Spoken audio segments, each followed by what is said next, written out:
ಸುಮ್ಮನೆ ನೆಟ್ಟಿಗೆ ತೆಗೆಯುವ ಅಭ್ಯಾಸ ಇದೆಯಾ? ಹಾಗಿದ್ರೆ ಈ ವಿಡಿಯೋ ನೋಡಿ.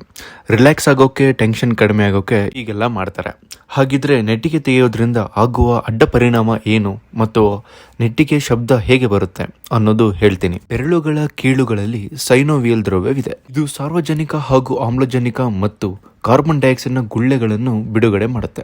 ಬೆರಳು ಬಗ್ಗಿಸಿದಾಗ ಗುಳ್ಳೆಗಳು ಸಿಡಿಯುತ್ತೆ. ಈ ಕಾರಣದಿಂದ ಉರಿಯುವ ಶಬ್ದ ಆಗುತ್ತೆ. ನೆಟ್ಟಿಗೆ ತೆಗೆಯೋದ್ರಿಂದ ನೋವು ಆಗದೇ ಇದ್ರೂ ಕೂಡ ಬೆರಳಿನ ಕೀಳುಗಳ ರಚನೆ ಏನು ಬದಲಾಯಿಸಬಹುದು ಅನ್ನೋದು ಕೇಳೋದಾದ್ರೆ, ಕೆಲವೊಮ್ಮೆ ಊತವನ್ನು ಉಂಟು ಮಾಡಬಹುದು, ಮೂಳೆಗೆ ಸಮಸ್ಯೆ ಆಗಬಹುದು. ಬೆರಳುಗಳ ನೆಟ್ಟಿಗೆ ತೆಗೆಯೋದ್ರಿಂದ ಕೈಗಳಿಗೆ ದೌರ್ಬಲ್ಯ ಉಂಟು ಮಾಡಬಹುದು. ಕ್ರಮೇಣ ಬೆರಳುಗಳಿಗೆ ಸಂಧಿವಾತದ ಬೆಳವಣಿಗೆ ಕಾರಣವಾಗುತ್ತೆ.